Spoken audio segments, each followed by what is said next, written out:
இன்னைக்கும் பார்வதி கமருதீன் ஒரு விதிமீறல் என்னன்னா மைக்க கைட்டி வச்சு பேசினாங்க. பிக் பாஸ் கூப்பிட்டு மைக்க போடுங்க அப்படிங்கிற மாதிரி சொன்னாங்க. அது என்ன, அதுக்கப்புறம் லைவ்ல வந்து சாண்ட்ரா நம்ம திவ்யாவை பத்தி வழக்கம் போல குறை சொல்ல ஆரம்பிச்சிட்டாங்க.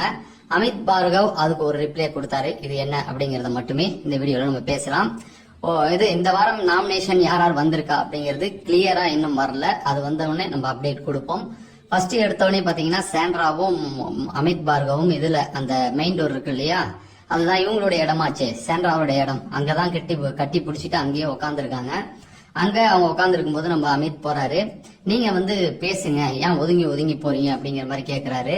அதுக்கு இல்ல முடியாது, என்னாலலாம் இனிமே முடியாது அப்படிங்கிற மாதிரி சொல்றாங்க. அதுக்கு உதாரணம் நிறைய உதாரணங்கள்லாம் எடுத்துட்டு வந்தாங்க. இந்த அன்ஃபேர் எவிக்ஷன் ஒண்ணு சொல்றோம்ல, வார வாரம் சம்மந்தம் இல்லாம ஒருத்தவங்க அனுப்பிக்கிட்டு இருக்காங்கன்னு, அது வீட்டுக்குள்ள என்ன மாதிரி தாக்கத்தை உருவாக்குது அப்படிங்கறது இந்த கான்வர்சேஷனை முழுசா பார்த்தா கண்டிப்பா புரியும். சொல்றேன் எல்லாத்தையும். அப்ப என்னன்னா, யார சொல்றாங்கன்னா திவ்யாவை பத்தி பேசுறாங்க.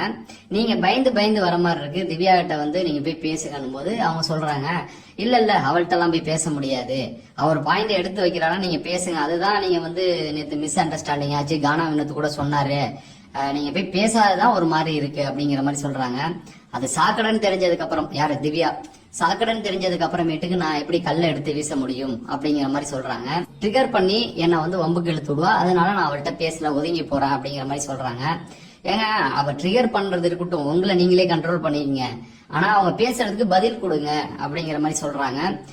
அமித் சொன்னாரு உடனே, இல்ல அதாவது மக்களுக்கு எல்லாம் தெரியும், மக்கள் வந்து நல்ல புரிதல் இருக்கு, அதனால அவங்கள வந்து நம்ம ஒண்ணுமே பண்ண தேவையில்ல, அவங்க பாட்டுக்கு விட்டுறலாம் போது, இல்லங்க எனக்கு என்ன தோணுதுன்னா, நீங்க வந்து பேசிதான் ஆகணும், பேசாம இருக்கக்கூடாது அப்படிங்கிற மாதிரி சொல்லும் போது, அப்ப எங்க அக்காவும் மச்சான் கமருதீன், அக்கா பார்வதி, இவங்க 2 பேரும் வந்து எக்ஸசைஸ் பண்றதுக்காக வராங்க. அப்ப டிஸ்டர்பன்ஸா இருக்கு அமித், கொஞ்சம் ஓரமா உட்காரு, நாங்க எக்ஸசைஸ் பண்ணிக்கிறோம் அப்படிங்கிற மாதிரி சொல்லிட்டு திரும்பவும் வந்து எக்ஸசைஸ் பண்றதுக்கு அவங்க போனாங்க.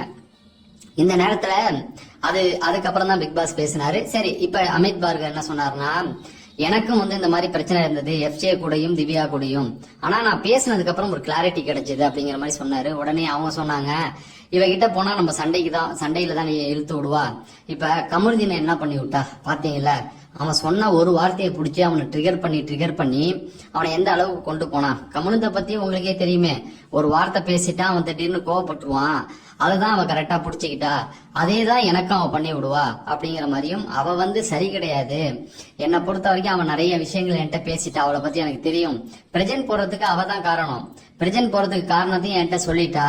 என்ன அப்படின்னா,